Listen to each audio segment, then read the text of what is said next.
Foi seu querer, o seu poder. Rádio IBPM.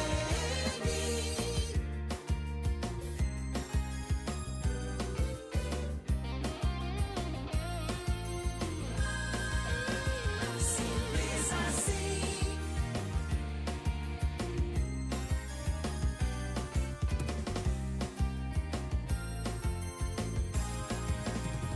Rádio IBPM. Muito boa noite a todos vocês que estão nos ouvindo. Mais um programa Apocalipse hoje, sempre na última sexta-feira de cada mês.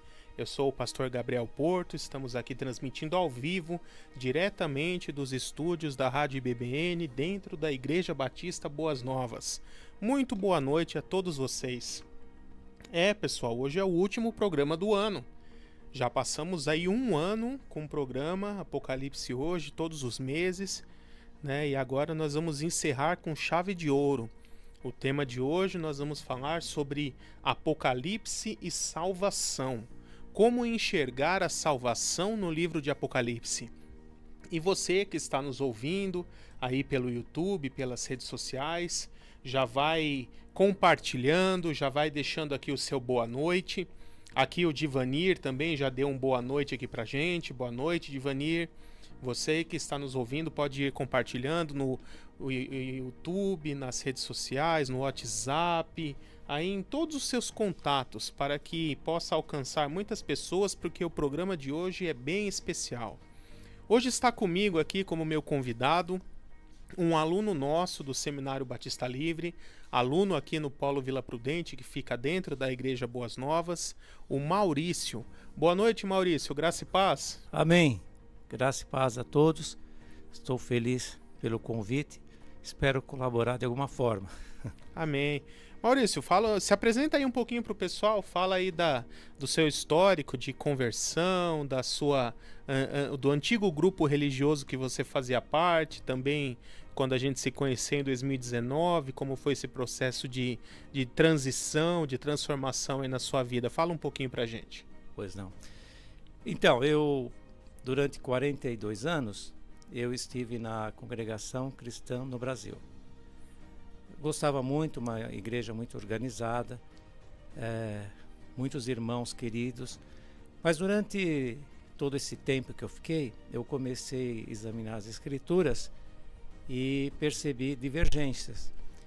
E devido a isso, eu orava a Deus para que Deus preparasse de alguma forma para que eu conhecesse mais a sua palavra. E eu fiquei sabendo a respeito de um curso que o pastor Gabriel estava ministrando. Era um curso livre na igreja da Batista da Vila Formosa. E eu estive lá fazendo este curso e gostei bastante porque as ideias que eu tinha a respeito de muitos assuntos começaram a realmente repercutir mais na minha mente. E comecei a estudar. E depois, passando um tempo, eu percebi, tendo contato com o pastor Gabriel, que a doutrina que é pregada nas igrejas batistas, principalmente na época na Boas Novas, tinha muito a ver com o meu perfil, com a minha visão teológica. Então eu vim aqui para a igreja durante mais ou menos uns 2 anos, e logo nós tivemos aqui o Seminário Batista Livre. Ingressei nesse curso, já estou praticamente um pouquinho mais da metade, né, pastor? Isso mesmo. Tenho gostado demais, é um curso muito sério, os professores são muito bem preparados e também quase todos ou todos são pastores também, então são aqueles irmãos que vivem o evangelho na prática, né? E após esses 2 anos, aí eu estou agora na Igreja Batista Moriá, sou membro lá, e tenho trabalhado bastante com irmãos da CCB que nos procuram, e Deus tem preparado de alguns cursos, algumas conversas, para que realmente eles possam ser instruídos no verdadeiro Evangelho de nosso Senhor Jesus Cristo. Deus tem feito uma grande obra. Eles realmente agora estão compreendendo o que é o Evangelho, estão compreendendo sobre salvação, e isso tem me deixado muito feliz, porque aqueles que entendem a palavra de Deus, eles também são multiplicadores. E eles começam também a montar grupos e assim está indo. Graças a Deus, Deus está fazendo uma obra muito bonita. Amém. Glória a Deus por isso. Uma história muito bonita, viu? A Dani Batista aqui, a Daniela também já está com a gente, dando o seu boa noite. O pessoal também já está entrando aqui pelo WhatsApp também, no grupo, dando o seu boa noite. E realmente a história do Maurício é muito interessante, né? A gente se conhece ali desde 2019, né? Com esse estudo, com esse curso realmente que eu ministrei ali. E você vê como Deus levanta, né? Um ex-membro da Congregação Cristã do Brasil, congregou 42 anos lá, né? Quase chegou a se tornar ancião lá, né? Faltou pouco, né? É isso. E aí hoje Deus o levantou, revelou a verdade bíblica para ele, e ele agora é um evangelista de membros da CCB, vamos dizer assim, né? E já foi usado por Deus aí para revelar a verdade bíblica e tirar muitas pessoas que estavam no erro, né, para o verdadeiro evangelho. Muito bom. Então, irmãos, eu gostaria já de começar no assunto falando sobre Apocalipse e salvação. É importante nós entendermos que Deus tem um plano, né? Deus não conduz a história assim aleatoriamente do jeito que der. E Deus, ele já tem esse plano estruturado e preparado desde o início da criação de tudo. E cada fase da história da humanidade são passos em rumo à concretização desse plano. E é importante que nós entendamos qual é esse plano, quais são as partes dele e no que ele consiste. Porque qual o objetivo de Deus em ter criado o ser humano? Deus criou o ser humano para ter relacionamento com ele. Deus não quer apenas ser um rei com muitos súditos, mas ele quer ser um pai de uma grande família, de uma enorme família com muitos filhos. Quer ter um verdadeiro relacionamento de amor, amando e sendo amado por esses seus filhos. E por isso que ele criou o ser humano com liberdade. Porque a única forma de o amor ser verdadeiro é se o ser humano tiver a liberdade para escolher amar ou não amar. Escolher não amar se não quiser amar. Não servir a Deus, não ter comunhão com Ele, não querer viver com Ele. Mas os que escolhem dessa forma também não ficarão junto com Deus. Sofrerão essa consequência de existirem uma eternidade apartados, afastados de Deus. Mas aqueles que, fazendo bom uso dessa liberdade, escolhem servir a Deus, amá-lo e estar com Ele, farão parte dessa grande família. E para exemplificar um pouco isso, eu quero, dentre tantos elementos que tem no livro de Apocalipse, falar sobre o livro da vida. O livro da vida é mencionado em alguns outros textos bíblicos, mas ele, de todos os lugares da Bíblia, o que ele é mais mencionado é o livro de Apocalipse. Nada menos do que 6 vezes ele é mencionado no livro de Apocalipse. E eu gostaria de seguir aqui com vocês uma leitura da sequência dos trechos do livro de Apocalipse em que é mencionado o livro da vida. A primeira menção dele está lá em Apocalipse 3, verso 5, e na carta que Jesus manda à igreja de Sardes, dizendo assim: o vencedor será igualmente vestido de branco. Jamais apagarei o seu nome do livro da vida, mas o reconhecerei diante do meu Pai e dos seus anjos. Então aqui Jesus já faz uma promessa de que o vencedor... O que é vencedor aqui nesse contexto? É o salvo. Paulo vai dizer lá em Romanos 8 que nós somos mais que vencedores, né? Então o vencedor aqui, nesse contexto, é um sinônimo de salvo. Aquele que é salvo em Cristo Jesus, Jesus jamais apagará o seu nome do livro da vida. Então aqui ele fala dos salvos, mas um pouco mais à frente, Apocalipse 13, verso 8, olha o que o texto bíblico nos diz.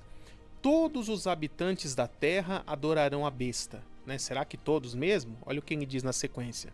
A saber, todos aqueles que não tiveram seus nomes escritos no livro da vida do Cordeiro que foi morto desde a fundação do mundo. Né? Então, quem vai adorar a besta, quem vai adorar ali o anticristo e fazer parte do seu império e receber a sua marca durante a tribulação? Aqueles que não têm o nome no livro da vida. E aqui, lendo apenas esse texto, fica difícil da gente entender se é o livro da vida que foi escrito desde a fundação do mundo, ou desde antes da fundação do mundo, se é Jesus, o Cordeiro de Deus, que foi morto desde a fundação do mundo, ou se é as duas coisas ao mesmo tempo. E é por isso que um pouquinho mais à frente, em Apocalipse 17, verso 8, o texto dá um complemento, onde ele diz assim: os habitantes da terra, cujos nomes não foram escritos no livro da vida desde a criação do mundo, ficarão admirados quando virem a besta, porque ela era, agora não é, e entretanto virá. E a partir dessa menção aqui, nós entendemos que realmente os nomes dos salvos foram escritos no livro da vida desde a fundação do mundo. E a primeira vez que a gente lê e entende isso é uma coisa muito impactante, né? Posso dizer, quase que dá um parafuso na nossa cabeça. Porque assim, como assim? Deus já escreveu no livro da vida desde a criação, desde o momento da criação, os nomes daqueles que seriam salvos. Né? E alguns acabam entendendo isso de forma errada, como uma predestinação determinista, de que Deus, de forma incondicional, aleatória, sem nenhum critério, escolheu desde a criação quem ia ser salvo e ia ser perdido, sem nenhum critério específico para isso. Literalmente fazendo cara e coroa com a salvação de cada um. Mas não é isso que a Bíblia ensina, né? E a Bíblia ainda mais à frente no livro de Apocalipse, quando nós chegamos lá em Apocalipse 20, ele vai dizer qual é o destino daqueles que não têm o nome no livro da vida. Apocalipse 20, a partir do verso 11, ele vai falando do julgamento final, até que chega no verso 14 e diz assim: então a morte e o Hades foram lançados num lago de fogo. O lago de fogo é a segunda morte. Aqueles cujos nomes não foram encontrados no livro da vida foram lançados no lago de fogo. Então qual é o destino final daqueles que não estão escritos nesse livro? É a perdição eterna. E o destino daqueles que estão no livro? Capítulo 21, verso 27, vai dizer a respeito da nova Jerusalém, já no estado eterno, novos céus e nova terra.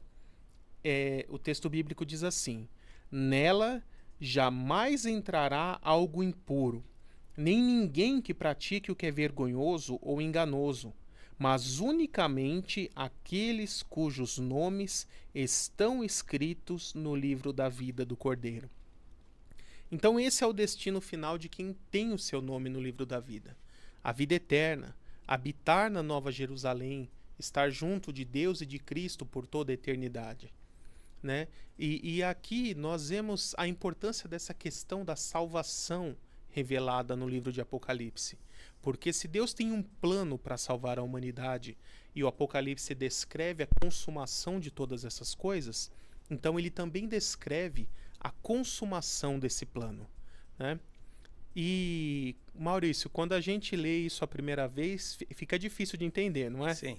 De que, como assim? Né? Os nomes dos salvos estão escritos no livro da vida desde a fundação do mundo.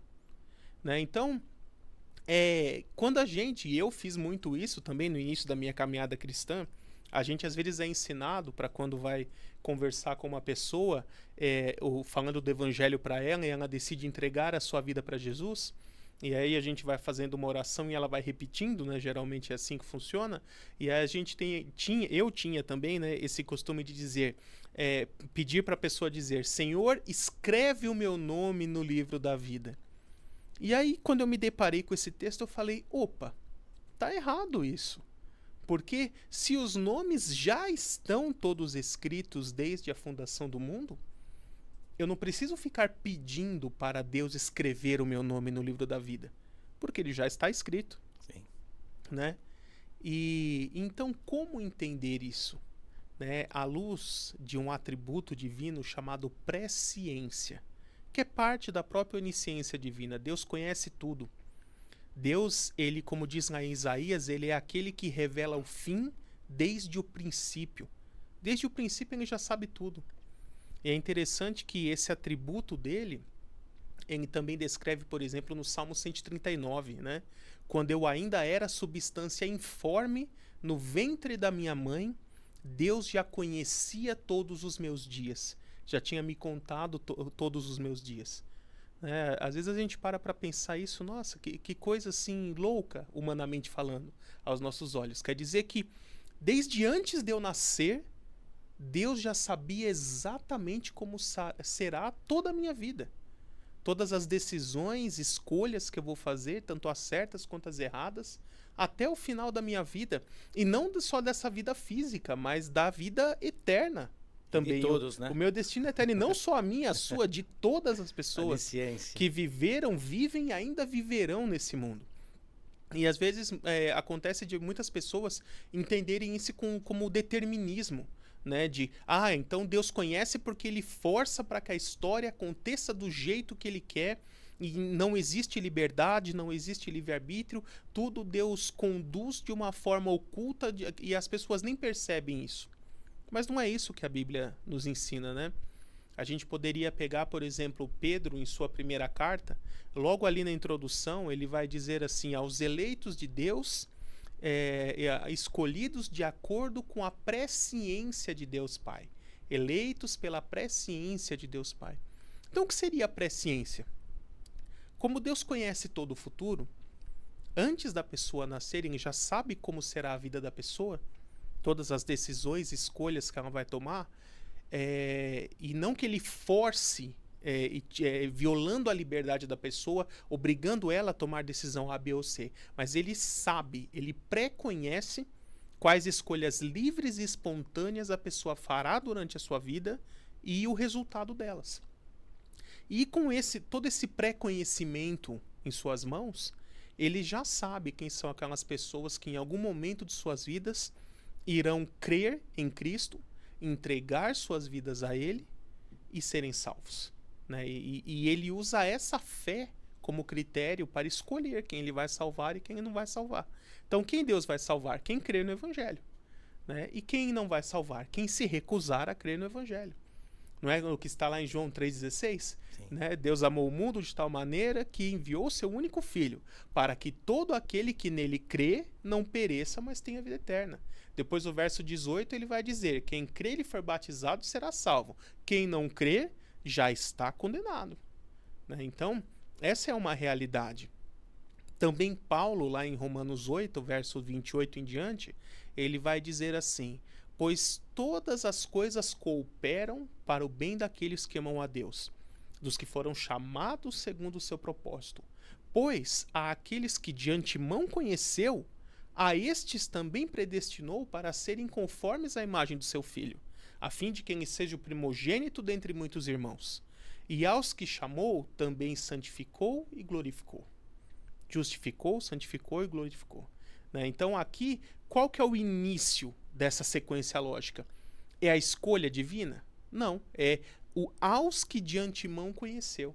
Então aqueles que antecipadamente Deus conheceu, ou seja, já sabia que iriam manifestar fé e crer em Jesus, a estes ele escolheu para a salvação.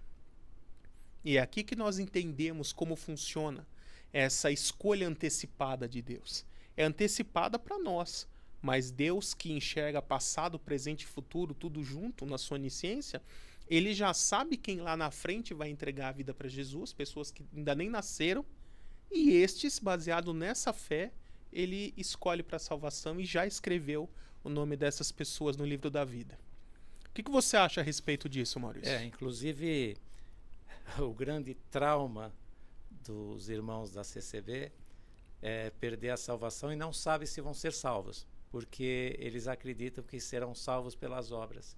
Então, o que acontece? Eu cheguei até há pouco tempo a conversar com um irmão de 83 anos e falando a respeito da salvação. Ele falou, a gente vai saber só naquele dia, né? Porque é difícil servir a Deus. E por outro lado, encontrei com um irmão também agora essa segunda-feira e estava com a esposa, está com um problema gravíssimo de mente, Alzheimer, etc. E aí ele disse assim para mim, não é fácil ser salvo, né, irmão? Então ele acha que a salvação também tem que ser paga por algum sacrifício humano. Então isso daí fez, durante muitos anos, muitos irmãos sofrerem demais, a ponto até não apenas destruir a própria vida, mas até da família. Então o que acontece? Tendo essa certeza da salvação, porque nós somos salvos pela fé, pela graça mediante a fé. Então nós sabemos que a nossa salvação, ela está em Cristo Jesus. Por isso que fala, que diremos nós contra essas coisas. Se Deus é por nós, quem será contra nós? Ou seja, agora Deus nos justificou em Cristo Jesus, né? Então isso é um trauma muito grande. Durante esses 42 anos eu percebi que as pessoas até adoeciam justamente por não saber. Mesmo porque eles não sabem distinguir o que é graça. Graça para eles é denominação. É a própria denominação. E só lá é que você seria salvo. Então o que acontece? Você leva a vida inteira sem ter a certeza da salvação. E o pior, sempre com aquele medo, porque vira e mexe vem alguma pregação, o Senhor está riscando o teu nome do livro da vida, aqui não é mais o teu lugar. Então isso daí era muito traumático. Isso realmente fez com que muitas pessoas adoecessem. Porque o Evangelho, ele é libertador, né? E nós sabemos que nenhum homem, ninguém seria justificado pelas obras. Se nós lermos 5, 6 e 7 de Mateus, o Sermão da Montanha, é impossível nós sermos salvos, né? Se fosse pelas obras. Então, nossa justificação. Então, isso daí realmente foi algo muito libertador. Todos os irmãos, inclusive, que agora estão conhecendo a salvação pela graça, né? Mediante a fé, realmente eles estão vivendo, muitos até deixaram até os seus comprimidos, deixaram até os seus tratamentos psicológicos e estão vivendo realmente a liberdade dos filhos de Deus. Isso é muito maravilhoso, é muito libertador. Amém, glórias a Deus por isso. Aqui é mais gente chegando, então nós temos aqui o Davilson Mota, sempre presente. Davilson, estou esperando você aqui se matricular no seminário, hein? Você já me acompanha, já me segue aí há mais de 10 anos. Eu lembro você desde ali de quando eu dava aula na FATAB. Isso nos idos de 2010, 2011, 2012. Estou esperando aqui você no Seminário Batista Livre. Cria coragem, você mora em São Caetano aqui pertinho, né? Estamos esperando aqui. Venha assistir uma aula gratuita. E não só o Davilson, viu? Todos vocês que estão nos assistindo aqui, venham assistir uma aula gratuita. Nessa próxima segunda-feira teremos a segunda aula de seitas secretas, ainda falando sobre a maçonaria, falando sobre Rosa Cruz e outros grupos. E depois, na sequência, nos dias 4 e 11 de dezembro, eu estarei ministrando a disciplina de Doutrina do Espírito Santo. Você é meu convidado. Pode vir assistir uma aula gratuita e aprender muito do conhecimento da Palavra de Deus, com certeza ser edificado. Também aqui a Elaine Soler está dando seu boa noite, né? Ele escreveu aqui o Davilson, né? Verdade, pastor, verdade, né? Tá me enrolando, Davilson. Comparece aí, né? E pessoal, ainda hoje nós vamos abordar outras questões muito relevantes para essa questão da salvação. Então eu já vou aqui até fomentar vocês antecipando essas questões. Vai pensando aí. Cristo morreu por todos? Será que ele efetivamente morreu por todos? Ou morreu só pelos eleitos, só pelos salvos? E já emendando uma pergunta nisso. Se Cristo tiver de fato morrido por todos, por que então nem todos são salvos? Porque muitas pessoas nós sabemos que não serão salvas. Outro ponto importante. Se o ser humano é depravado, e como a Escritura diz, está morto em seus delitos e pecados, como diz ali Efésios 2, então como ele pode ter condições de crer em Deus? Será que o ser humano consegue se achegar a Deus? Consegue crer em Deus? Consegue por si só, na sua própria força de vontade, fazer algo de bom e conquistar a sua salvação? Esse é outro ponto que ainda precisaremos conversar hoje. E a graça de Deus? A graça de Deus pode ser resistida? Será que é possível Deus querer salvar alguém e mesmo querendo salvá-lo, derramar a sua graça sobre essa pessoa e essa pessoa resistir à graça, resistir ao Espírito Santo e mesmo Deus querendo salvá-la, ela no final não ser salva? Outro ponto para a gente pensar. né? Então agora nós vamos aí para um breve intervalo, mas depois do intervalo nós vamos tratar essas questões. Cristo morreu por todos? A graça pode ser resistida? O ser humano é capaz de se achegar a Deus por conta própria? Até o próximo bloco. Que Deus te abençoe. E não se esqueça que nós estamos na Rádio IBBN. Simples assim. Muito bem, estamos de volta aqui nesse próximo bloco do nosso programa Apocalipse Hoje. Né? E já tem gente aqui tentando responder essas perguntas, mas fiquem tranquilos que nós vamos poder explanar agora. Né? Recebemos aqui já algumas perguntas. Então, Maurício, fala aí dessas duas primeiras perguntas, pode ler elas em sequência, porque elas são bem conectadas, sobre a questão da depravação humana. Muito bem. Inclusive são perguntas recorrentes, né, dos irmãos da CCB. Primeiro, o que a Escritura quer dizer quando diz que estamos mortos? Dê um exemplo bíblico. A segunda, estar depravado, morto, significa que não somos capazes de crer no Evangelho? Explique. Essa citação de estarmos mortos, ela é baseada em Efésios 2, verso 1, onde o apóstolo Paulo vai dizer que nós estávamos mortos em nossos delitos e pecados, até que Cristo veio e nos deu vida. A questão aqui é interpretar o que significa estar morto, né? Efésios 2, verso 1 diz assim: vocês estavam mortos em suas transgressões e pecados, nos quais costumavam a viver quando seguiam a presente ordem deste mundo e o príncipe das potestades do ar, o espírito que agora está atuando nos que vivem na desobediência, né? Então aqui, normalmente a interpretação que a gente ouve do calvinista, por exemplo, é de que morte seria uma total inabilidade de fazer qualquer coisa. Pensando o cadáver no caixão mesmo. O cadáver anda? Não. Ele fala, ele se move, ele se levanta? Não. Então, eles falam que é nesse sentido, mas esse não é o sentido bíblico. Porque na Bíblia, morte ela nunca é vista como aniquilação. Ela é vista como separação. Sim. A gente volta lá em Gênesis e Deus fala para Adão e Eva: no dia que comerem desse fruto, vocês morrerão. E aí eu pergunto para vocês: Adão e Eva morreram fisicamente no momento em que comeram do fruto?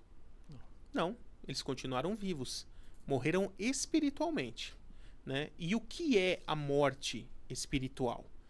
Ela é uma separação, uma quebra do relacionamento entre Deus e o homem. Mas perceba que mesmo esse relacionamento, essa harmonia já tendo sido quebrada ali naquele momento, logo em sequência, quando Deus desce novamente ao jardim para conversar com Adão e Eva, o texto fala que Adão ouviu os passos de Deus.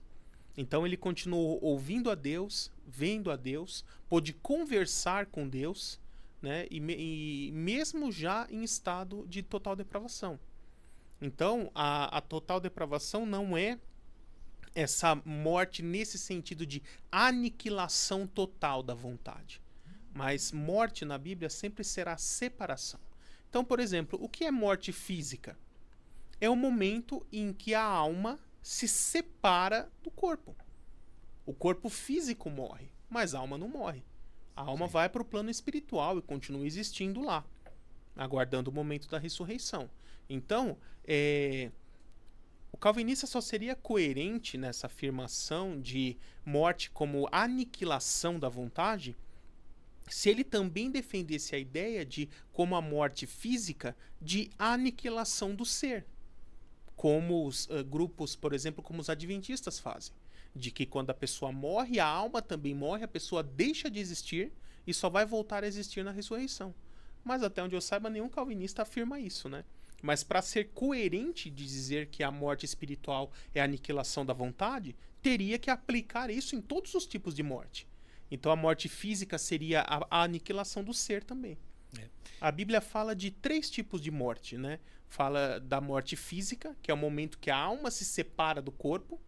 Fala de morte espiritual, que após a queda de Adão, nós já nascemos nesse estado, que é uma separação dos homens com Deus, uma quebra de relacionamento, E aqueles que sofrem a morte física estando em estado de morte espiritual, ou seja, perdidos, eles sofrerão a morte eterna, né, que é a perdição eterna ali no lago de fogo, descrito também no próprio livro de Apocalipse, que é uma existência totalmente afastada de Deus e de tudo que vem dele. Então, quando nós entendemos o entendimento bíblico, que é o correto, de morte como separação, algum tipo de separação, quando fala que nós estávamos mortos em nossos delitos e pecados, significa que nós estávamos separados de Deus. Alienados, né? Isso, é que por conta própria, sem nenhum tipo de ajuda de Deus, não seríamos capazes de nos achegar a Ele novamente. E aí que entra a questão da graça divina, da graça preveniente, inclusive. Né? Já leu a segunda pergunta também? Sim. Só para completar, não sei se seria certo, além de alienados, né, em suas mentes, eram inimigos por causa do mau procedimento das pessoas. Sim. Né? Isso quer estar mortos. E é né? interessante que Paulo, lá em Romanos, né, vai dizer que Cristo morreu por nós quando nós ainda éramos pecadores. Ainda Sim. éramos pecadores. Né? Então, isso já se conecta com a outra questão. Cristo morreu por todos ou só pelos eleitos? Né? Porque dentro dessa ideia determinista de eleição incondicional, né, que Deus aleatoriamente teria escolhido alguns para salvar e outros não, né, que nós entendemos ser errado e não bíblica essa afirmação, a lógica seria, se Deus escolheu salvar só alguns, então Jesus morreu só por estes a quem ele escolheu salvar. Mas o que a Bíblia fala? A Bíblia fala que Cristo morreu por todos ou morreu só por alguns? Então eu gostaria aqui de citar alguns textos bíblicos que falam a esse respeito. Qual é o alcance da expiação do sacrifício de Cristo? Né? Vou até pegar aqui um conjunto de textos que já está no capítulo 13 do meu livro Homem, Pecado e Salvação. Né? Olha o que diz aqui, essa lógica é muito simples aqui de Romanos 5, versos 18 e 19. Assim como uma só transgressão resultou na condenação de todos os homens, assim também um só ato de justiça resultou na justificação que traz vida a todos os homens. Logo, assim como por meio da desobediência de um só muitos foram feitos pecadores, assim também por meio da obediência de um único homem muitos serão feitos justos. Né? Também ali em João 1, verso 29, João Batista, quando vê Jesus, diz assim, e aproximando-se disse, vejam, é o Cordeiro de Deus que tira o pecado do mundo. Né? O próprio João 3,16, né, que Deus amou o mundo de tal maneira. Também eu poderia citar aqui 2 Coríntios 5, versos 14 e 19, diz assim, pois o amor de Cristo nos constrange, porque estamos convencidos de que um morreu por todos, logo todos morreram. Ou seja, que Deus em Cristo estava reconciliando consigo o mundo, não levando em conta os pecados dos homens, e nos confiou a mensagem da reconciliação. Então essa lógica que Paulo usa ali em Romanos 5, ela é muito simples. Ele diz assim, olha, o pecado de Adão, mesmo tendo sido praticado por um homem só, que foi Adão, afetou negativamente a todos os homens. Então, da mesma forma, o sacrifício de Cristo, sendo um único sacrifício de uma única pessoa, também afetou positivamente a todos os homens. Então, ali a única forma de como ele faz esse paralelo entre a extensão da queda por meio de Adão com a extensão da expiação por meio de Cristo, a única forma de dizer que Cristo não morreu por todos seria também negar dizer que a queda de Adão não teria afetado todos os homens. O que a gente sabe que não é verdade, né? E então, mas se Cristo morreu por todos, então por que nem todos são salvos, né? Aí que tá, a expiação de Cristo, ela afeta o homem positivamente em dois níveis. O primeiro é um nível capacitador. Cristo morreu por todos para que Deus antecipadamente já pudesse derramar a sua graça sobre todos os homens. Porque como nós falamos agora há pouco, estando o ser humano morto em seus delitos e pecados, em estado de total depravação, ele sozinho, sem nenhum tipo de ajuda da parte de Deus, seria incapaz de poder crer em Deus e se achegar a ele.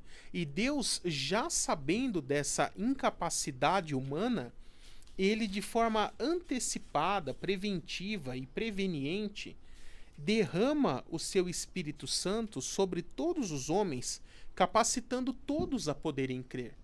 Por exemplo, Tito 2,11 diz: porque a graça de Deus se manifestou salvadora a todos os homens, né?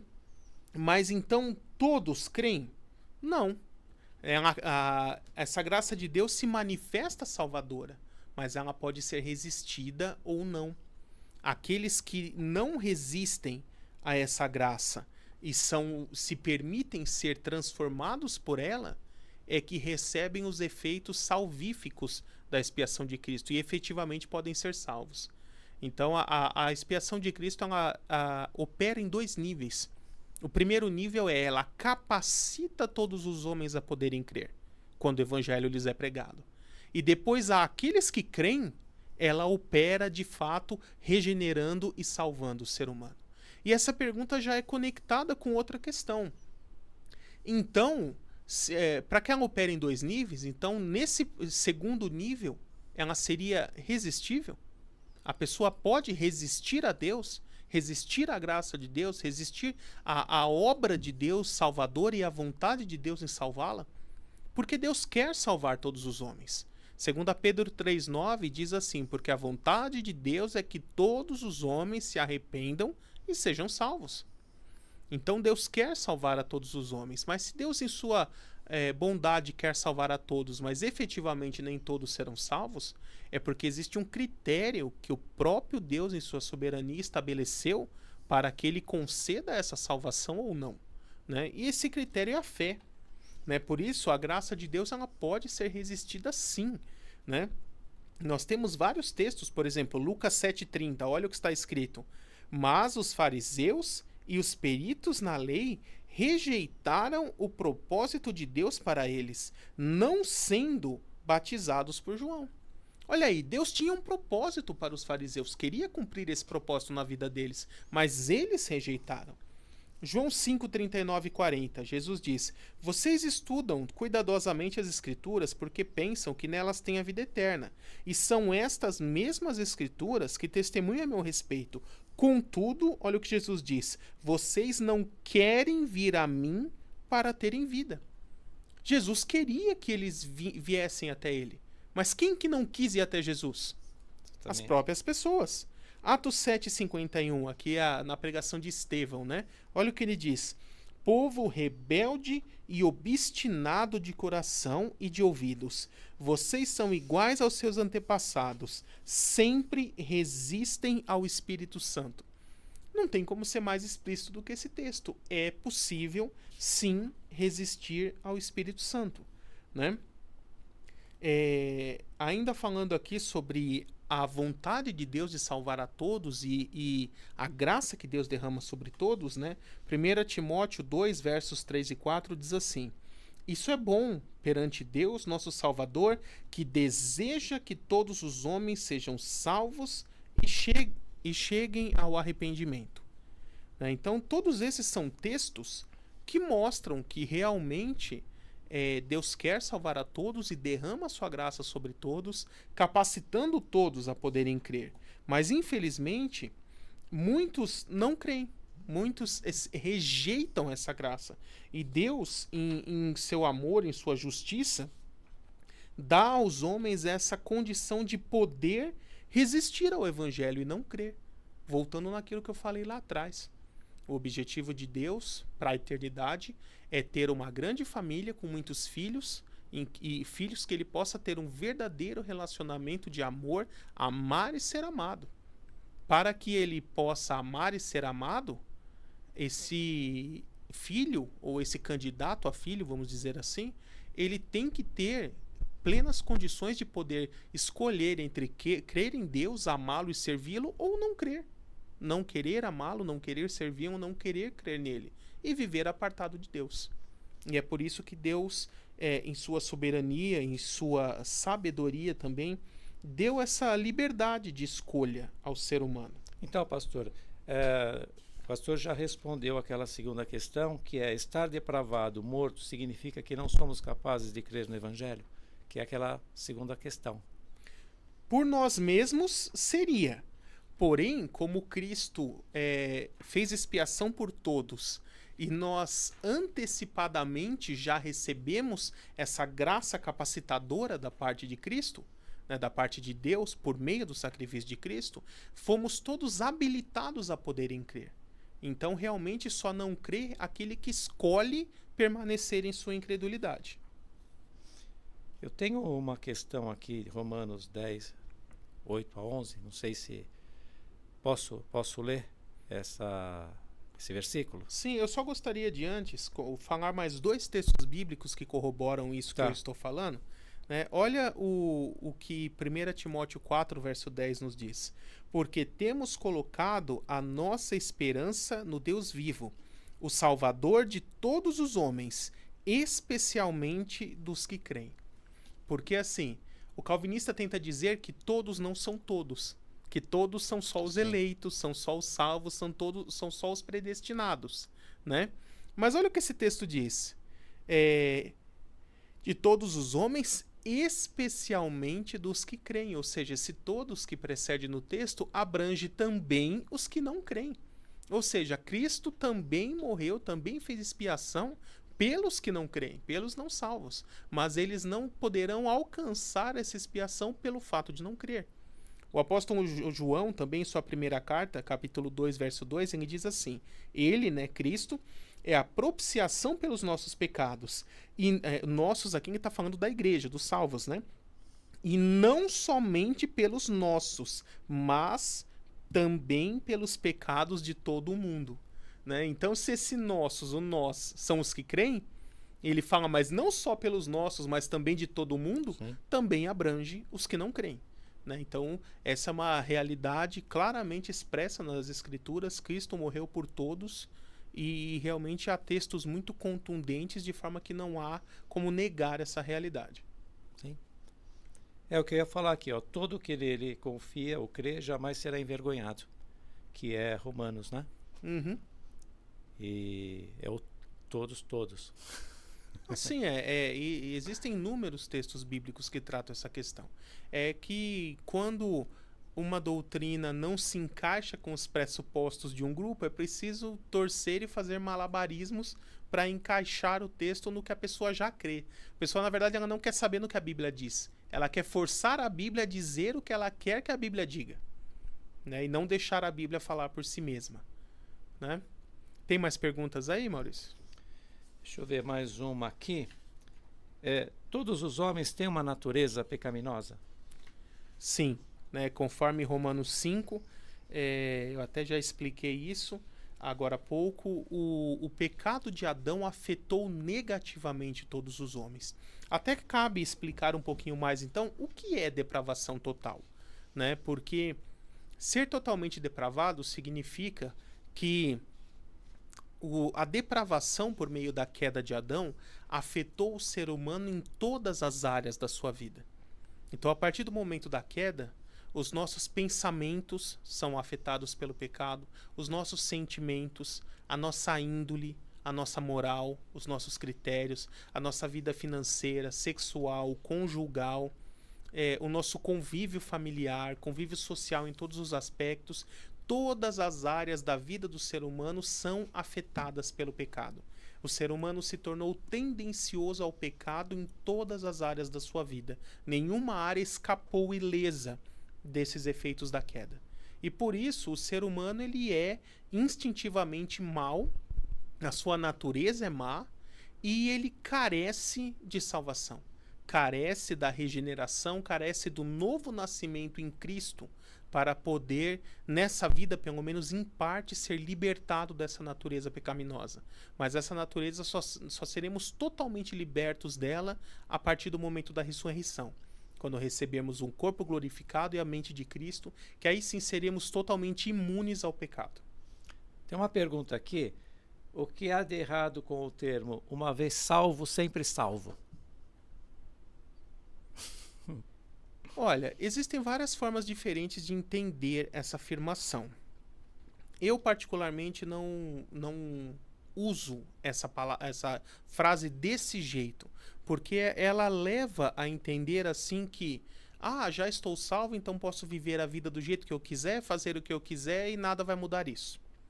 Mas aí nós temos que lembrar que nós somos eleitos para a salvação segundo a presciência de Deus. O que é ser eleito segundo a presciência? Deus ele não previu no futuro só a sua vida só até o momento em que você entrega a vida para Jesus. Ele já sabe todo o restante da sua vida depois disso, até o seu último dia de vida nesse mundo.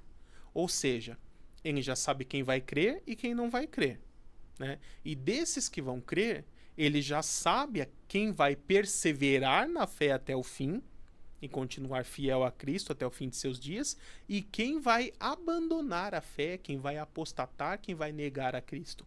E é com todo esse conhecimento prévio que ele elege para a salvação e escreveu o nome da pessoa no livro da vida. Não é só baseado até o momento da conversão, mas é até o fim da vida dela. Então eu poderia dizer que Deus só elegeu para a salvação aqueles a quem ele já previu que irão crer e perseverar na fé até o fim de seus dias.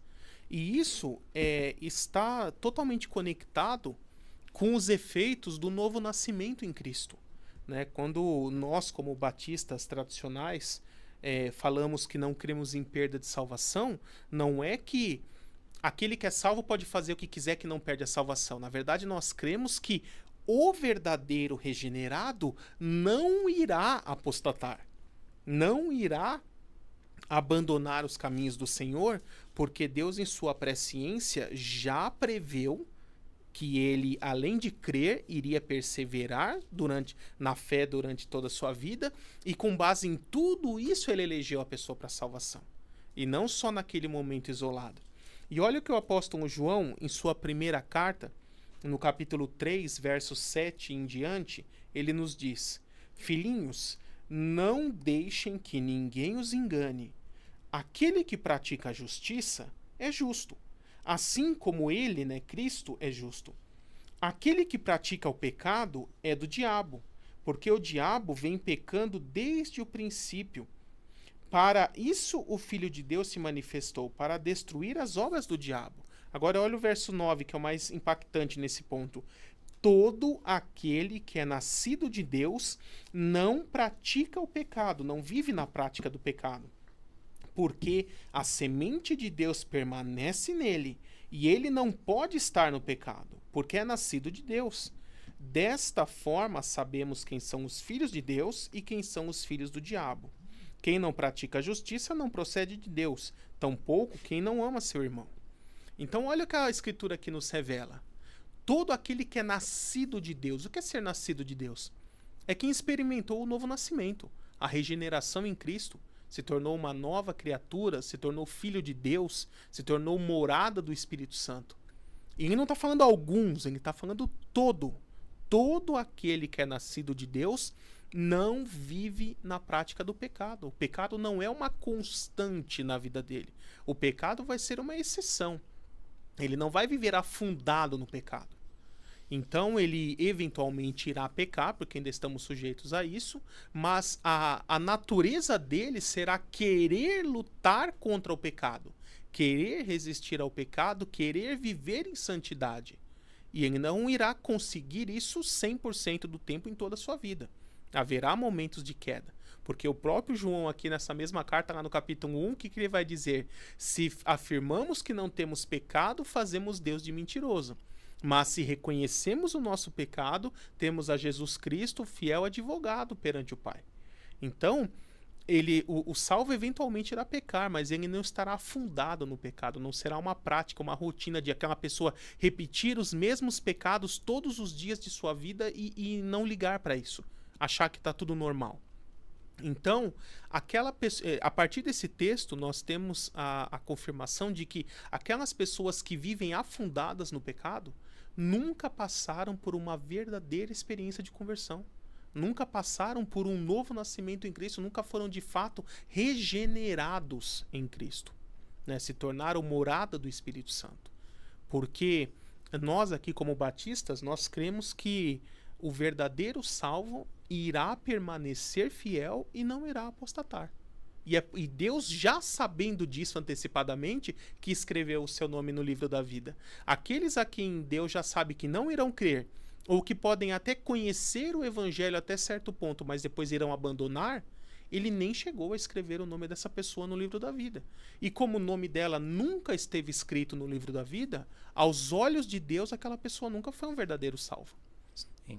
Inclusive, pastor, se me permite, há algo que é muito recorrente nesses irmãos, ECCV, em Hebreus 6, 4, 6. Está em vista a perda da salvação? Explique. Muito bom, muito boa pergunta. Isso é uma pergunta recorrente para os defensores de perda de salvação. E aí eu costumo até criar aqui uma controvérsia, uma contradição, porque entre os grupos que creem em perda de salvação, nós temos aí duas subdivisões, digamos assim. Tem um grupo que diz que aquele que perde a salvação, principalmente baseado em Hebreus 6, versos 4 a 6, diz que é impossível reconquistar a salvação. Então a pessoa apostatou, perdeu a salvação e ela já não tem mais condição de se salvar. Ela ficará com mente cauterizada e nunca mais conseguirá ser salva de novo. Já um outro grupo, baseado principalmente em Romanos 11, né, quando fala ali que aqueles que foram cortados da figueira, que mesmo sendo ramos naturais foram cortados da figueira, poderão ser reenxertados nela caso creiam. Então, um outro grupo, dentro dos grupos que creem na perda de salvação, afirmam por meio de Romanos 11 que aquele que perde a salvação pode reconquistá-la se voltar a crer. E aí, normalmente, eu coloco os dois e digo assim, quem está certo? Porque, então, se a gente entender Romanos 6, 4 a 6 como perda de salvação, vai estar dizendo que se perdeu não pode recuperar. E se entendermos Romanos 11 como perda de salvação, está dizendo que você pode voltar a ser salvo se você crer de novo. E aí? Então, e aí? Quem dos dois está certo? Né? E, na verdade, nenhum dos dois. Porque nenhum desses dois textos falam exatamente de perda de salvação de indivíduos. Né? Qual é o objetivo da carta aos Romanos? Que eu acredito ter sido escrita por Paulo, né? Apesar disso não termos uma confirmação contundente biblicamente nesse sentido. Assim como a carta aos Gálatas, o que aconteceu ali? A primeira geração de seguidores de Cristo era toda de judeus, né? Judeus, etnicamente judeus. Então, quando eles entregaram a vida para Cristo, né, e começaram a seguir a Cristo, eles começaram a abandonar as práticas da lei aos poucos. Porque eles perceberam que a graça em Cristo já tornava isso desnecessário. Mas depois de algum tempo veio um grupo chamado de judaizantes na Bíblia, dizendo, não, vocês que seguem a Cristo precisam continuar circuncidando, guardando o sábado, tendo as restrições alimentares e cumprindo tudo o que diz a lei de Moisés, senão vocês não serão salvos. E aí, eles, persuadidos por esses judaizantes, mesmo depois de já estarem experimentando a graça, eles acabam sendo persuadidos a voltar para a lei. Isso Paulo escreveu. E aí, quando Paulo ali em Gálatas fala cair da graça, o contexto ali ele está dizendo, olha, vocês que já estavam vivendo pela graça em Cristo, agora foram persuadidos a voltar para a lei, então voltando para a lei vocês caíram da graça. Né? Essa é a ideia ali, cair da graça é voltar para a lei. Então, qual é a ideia aqui? A Escritura vai dizer que a lei de Moisés nos serve como um aio, nos serviu como um aio. O aio é um tutor que alguém tem enquanto ainda é criancinha, enquanto é imaturo. Mas depois que ele cresce e se torna adulto, não precisa mais de tutor. Então a ideia é exatamente isso. Quando veio a graça em Cristo, nós atingimos a maturidade, não precisando mais do tutor de quando era criancinha. Né? E então, imagina uma escada aqui. A pessoa estava num degrau mais baixo, que era a lei, e essa lei servia de apoio para ele subir para o degrau mais alto, que é o da graça. E aí depois que ele já estava nesse degrau mais alto que é da graça, ele quer voltar para a lei. Então quando ele volta para a lei, o que acontece? Ele caiu da graça, que é voltar para a lei. Isso é o contexto também de Hebreus. Hebreus aconteceu exatamente isso, só que no âmbito maior, né, do que ali em Gálatas. Os judeus que já estavam crendo em Cristo, já tinham abraçado a fé em Cristo, já estavam vivendo pela prática, pela graça, já estavam abandonando as práticas da lei de Moisés, estavam sendo persuadidos a voltar às práticas da lei. Por essa influência dos judaizantes, dizendo que sem isso eles não seriam salvos. E aí o autor aos Hebreus vai dizer, então olha, vocês, depois de conhecer a Cristo, conhecer o Evangelho, experimentar essa graça, experimentar o convívio com os irmãos e serem iluminados pela palavra, se depois de tudo isso vocês querem ainda voltar para a lei, então peraí, Cristo vai ter que morrer de novo por vocês? Isso não vai acontecer. Cristo já morreu uma vez e não vai morrer de novo. Então, vocês não, se realmente vocês chegarem nesse ponto, vocês não terão mais expiação para vocês, né? Ele está usando aqui uma hipérbole. Então, é essa ideia quem está defendendo ali, e não uma questão real de perda de salvação, tá? E por isso eu entendo ali que Hebreus 6 ele não está falando diretamente de perda de salvação, mas é uma situação em que Paulo, ou o autor aos Hebreus, está se utilizando de o que a gente chama de argumentum ad absurdum, né?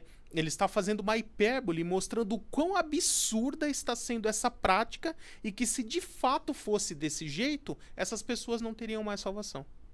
Ah, sim. Muito bem. É que é uma questão assim, inclusive, essa parte de cair da graça, para os irmãos da CCB, é você pecar, então você caiu da graça, que a graça é CCB. Aí você caiu da graça. Entendeu? Totalmente fora de contexto, né? E aí talvez alguém possa ainda estar se perguntando em casa, e Romanos 11, então, quer dizer o quê? Né? Que aqueles que foram cortados, se crerem, podem ser enxertados. Aí nós temos que pegar Romanos 9, 10 e 11, porque, relembrando a vocês que a Bíblia, quando foi escrita em seus originais, ela não tinha essa divisão de capítulos e versículos, exceto o livro de Salmos, né? Que cada salmo é uma canção.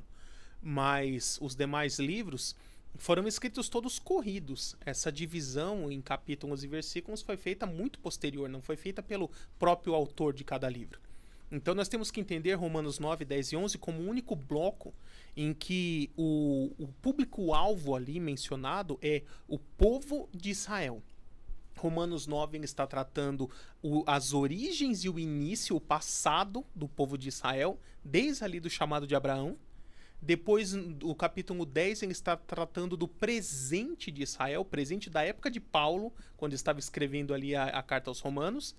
E o capítulo 11, ele está tratando do futuro da nação de Israel, porque está profetizado que a nação de Israel irá, em algum momento no futuro, se converter, crer em Cristo, em Jesus, como o Messias e ser salva. Então, quando ele está falando ali, o Paulo quem está querendo dizer aqui, a sua geração atual, da época que ele estava escrevendo ali Romanos, havia, mesmo sendo ramos verdadeiros da figueira, etnicamente judeus, haviam sido cortados por causa da infidelidade, mas e da incredulidade, mas que no futuro será reenxertado quando crer. E aí eu pergunto para você, são as mesmas pessoas? As mesmas pessoas da época de Paulo, que já morreram há séculos, se o povo de Israel crê hoje, eles vão ser enxertados porque creram? Não, não é a mesma pessoa, é o mesmo povo. Então aqui ele está falando do povo de Israel. O povo que na época de Paulo foi cortado fora pela incredulidade, esse remanescente dele, se no futuro crer, as pessoas dessa geração remanescente serão enxertadas novamente na figueira e serão salvas. Aí e não não tá- os mesmos indivíduos. Exatamente. Então, Esaú e Jacó não são lá indivíduos, mas está falando um povo. Exatamente, né? Romanos 9, quando você entende ele dentro do seu contexto correto, você destrói qualquer argumentação calvinista. Porque ali quando fala amei Jacó e odiei Esaú, primeira coisa, né? Vamos voltar em Romanos 9. Ele começa falando, tem alguma vantagem em ser judeu? E ele fala, tem muitas. Dele vieram os profetas, as escrituras, a lei e por fim o próprio Cristo. E aí ele começa falando do passado e das origens do povo de Israel. Então quando ele faz aquela citação de o mais velho servirá ao mais moço, é de Gênesis ali, né? De que só que aí eu pergunto para você, Esaú serviu Jacó? A pessoa de Esaú serviu a pessoa de Jacó em algum momento da vida dele? Não. Jacó fugiu para a terra de Labão, depois de mais ou menos 20 anos teve que voltar trazendo presentes. Ele mesmo se colocou como servo de Esaú, ficou com medo de ser morto, né? A pessoa de Esaú nunca serviu a Jacó. Mas aí, o que o próprio texto de Gênesis diz ali? 2 povos estão em seu ventre. Né? Se referindo ali aos israelitas que descenderiam de Jacó e aos edonitas que descenderiam de Esaú.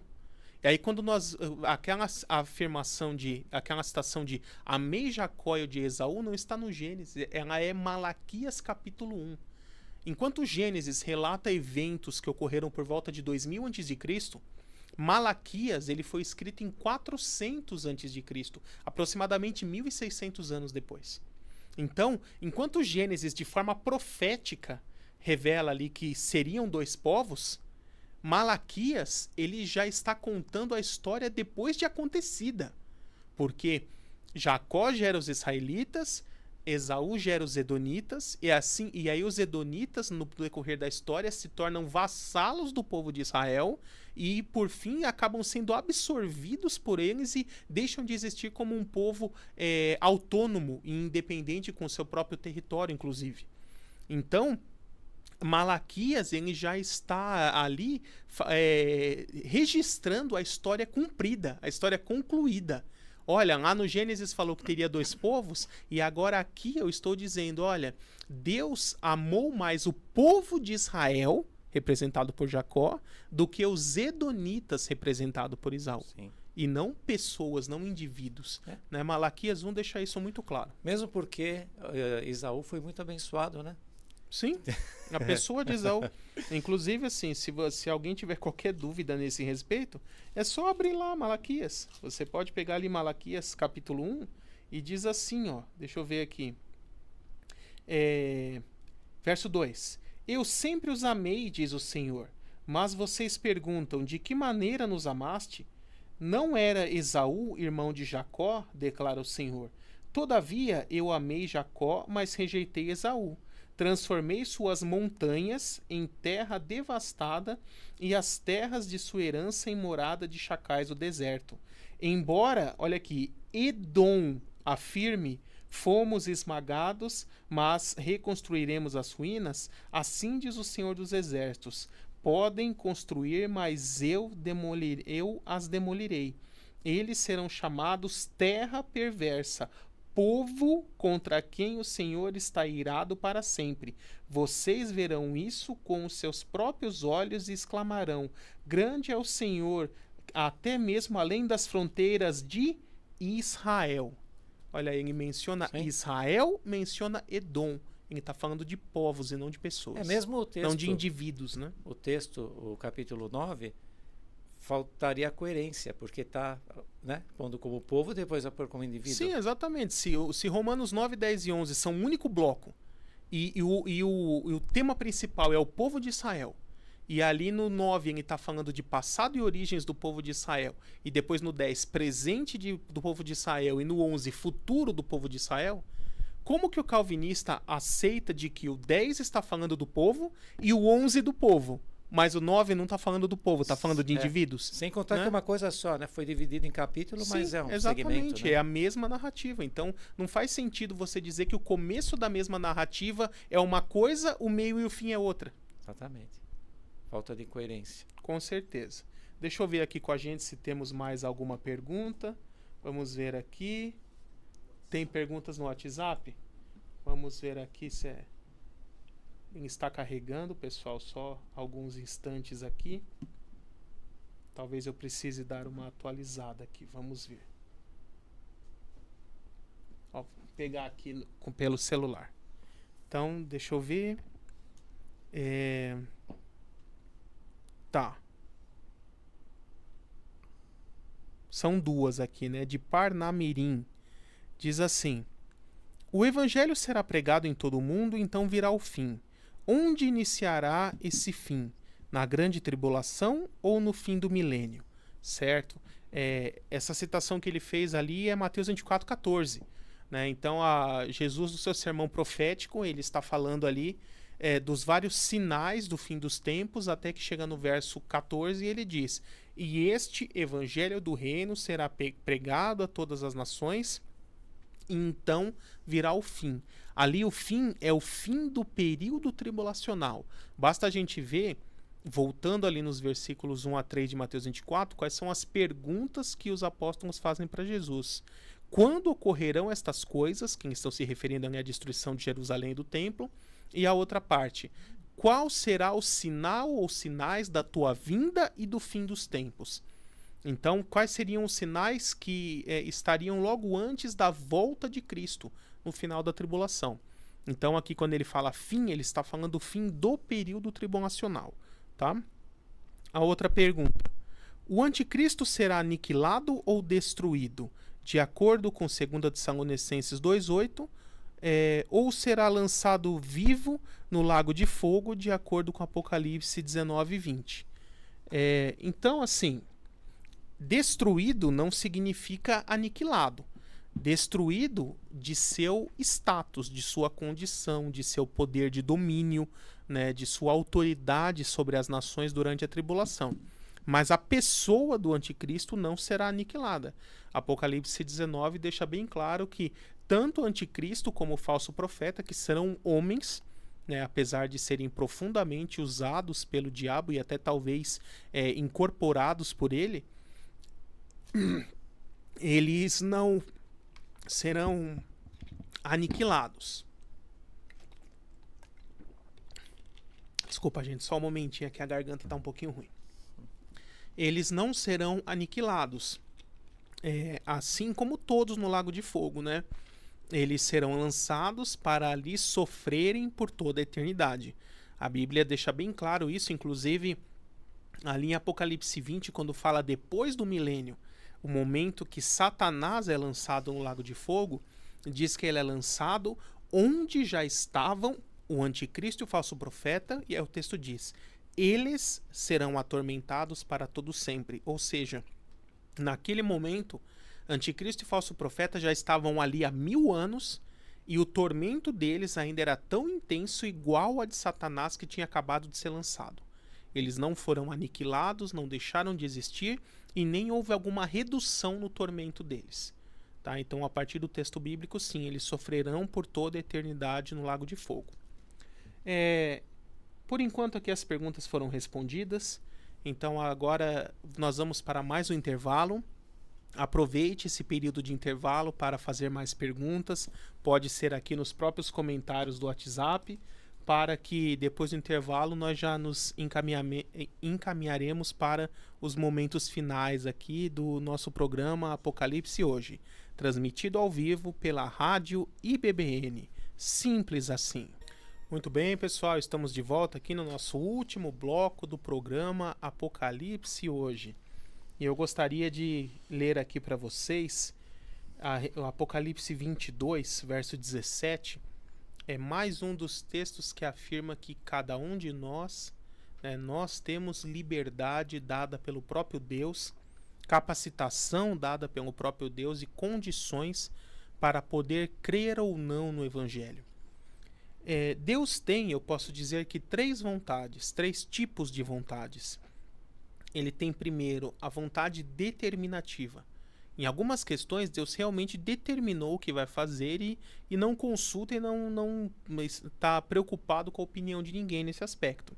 Então, por exemplo, Deus determinou que iria criar o mundo, Deus determinou que ia criar o ser humano, Deus determinou que Cristo iria morrer na cruz pelos nossos pecados, embora o próprio Cristo também estivesse de acordo com isso.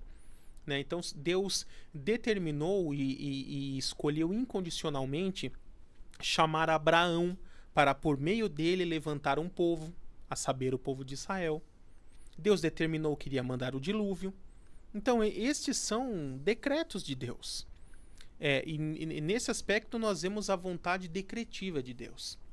Um outro tipo de vontade de Deus é a vontade prescritiva. Então, por exemplo, na lei de Moisés, Deus orienta o que é o certo. Deuteronômio 28:30, por exemplo.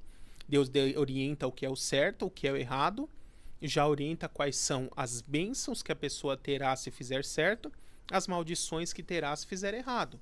E ele prescreve, faça o certo, né? Em Deuteronômio 30, escolhe, pois, a vida. Eis que estou colocando diante de vocês vida e morte, bênção e maldição. E ele prescreve, escolham a vida.